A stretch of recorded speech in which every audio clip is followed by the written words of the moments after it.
கொண்டமுடி அழக பார்த்து கோயம்புத்தூரில கேட்டாக,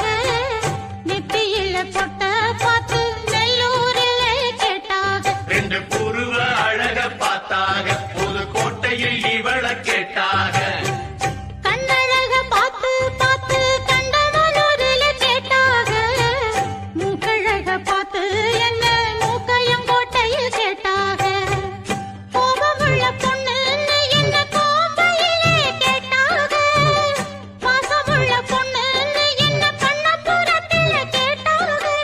இத்தனை பேரு சுத்தி வளைச்சும் உத்தமராசா ஒன்னு நினைக்கும் பத்தினி உள்ளமையா என்ன மானமுள்ள பொண்ணு